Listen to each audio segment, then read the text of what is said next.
you want to buy a new gaming PC build that has a white aesthetic and is going to give you perfect gaming performance on a budget, well, this is going to be the right video for you, because I will show you the best budget $700 gaming PC build, and I will also mention some alternatives. I will show you the level of gaming performance that you can achieve in different type of games, and throughout this video I will be giving you my recommendations. The link to this exact same system and every alternative I will be mentioning will be down in the video description. My name is Valentino.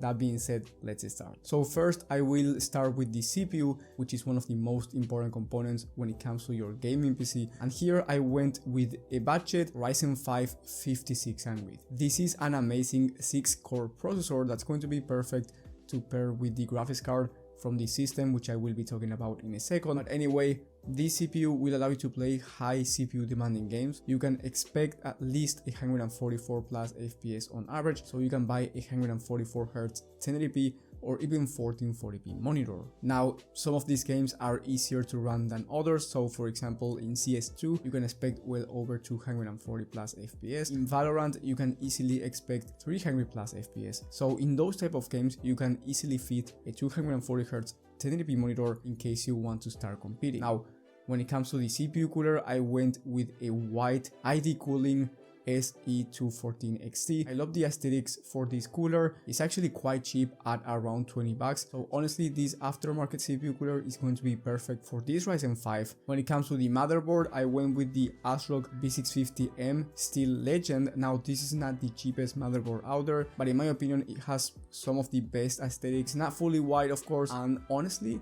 this one has plenty of features for gaming. You get everything that you need, and down the line, if you want to upgrade your CPU from a Ryzen 5 5600 to the fastest CPU from the AM4 platform, you can easily upgrade and get faster performance, especially in high CPU demanding games. When it comes to the memory kit, you get 32 gigs of RAM. Now, this is a white kit, of course, and having 32 gigs of RAM is going to be ideal if you want to do more than just gaming. And some modern games are requiring more than 16 gigs of RAM, so even then it's going to be a huge pro.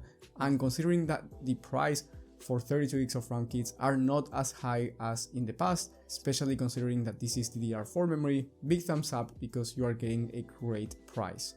Then for the storage, you get a 1TB Gen 3 SSD, which is going to be enough for most people. However, if you ever need more storage for some reason, you can upgrade down the line, and it's not going to be an expensive upgrade. So in my opinion, that's the way to go. I wouldn't go with 2TB, especially if you're looking to spend around 700 bucks, because then it's going to get more expensive right now, and down the line you may not even need 2TB depending on the games that you want to download. Then let's talk about the graphics card. Here I went with the AMD Radeon RX 7600. The reason I went with this one is because in terms of value it's actually pretty good, and you will be able to average really high FPS at 1080p even in high demanding titles. And for you to see this in a test from TechSpot, which is a high demanding games review, the 7600 was able to average 88 FPS, which is a really high number considering the type of games that we are talking about, and considering that these are on high to ultra settings. In Cyberpunk 2077, for example, this GPU was able to average around 77 FPS on high settings, so honestly that's pretty amazing performance. And talking about 1440p, let's say down the line you want to upgrade to 1440p, you are going to be limited because of the VRAM, but even in high demanding games, the 7600 was able to average over 60 FPS. So if you turn on FSR, which is the upscaler from AMD, you can expect around 70 to 80 plus FPS on average, depending on the exact game that you are playing and depending on the setting. If you want to play easy to run games, that's going to be no problem, and you will be achieving high FPS regardless. Now, if you want even faster performance, or you want your GPU to be white, I have two more alternatives for you that I will be talking about in just a moment. But before going there, I want to mention the case, which is a really nice looking case in the DIY PC ARGB Q3 version 2. This is a micro ATX case that in my opinion looks amazing. It comes with 3 pre-installed fans, plenty of airflow for this type of system, and most importantly it fits the white aesthetic, and this system is going to look amazing. And last but not least, we have the power supply, and here you get a 600 watt power supply, which is going to be enough for this system. This is CT rated, so very decent quality, and most importantly your system will not randomly shut down or anything like that. And the total price for this gaming PC by the time that I'm recording this video is around $712. Maybe when you're watching this the price is different, so I do recommend you checking the latest pricing and availability from the links down below for you to see each component and their pricing. Now, if you want an all-white aesthetic including the graphics card, then I recommend you going for the RTX 4060. I'm talking about the MSI Ventus model. Now this one is fully white, looks amazing. In terms of gaming performance, it's going to be about the same as the RX 7600, but the RTX 4060 features DLSS, which is the upscaler from Nvidia, and is better than FSR when it comes to quality. It has a better image quality in that regard, and this is going to be helpful especially if you want to play at 1440p resolution.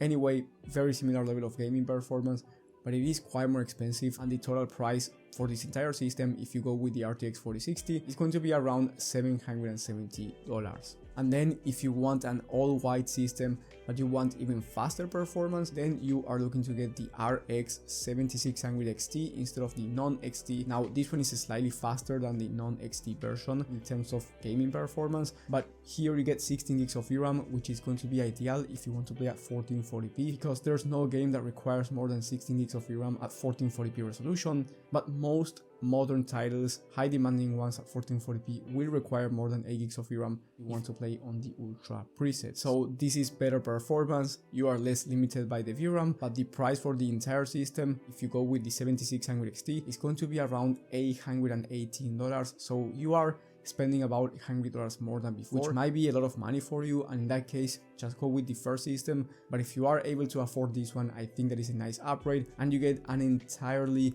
white looking system. In the first link in the description you have my personal PC help in case you want me to help you out with your specific situation. Thank you guys for watching, thank you for the support, and I will see you on the next one.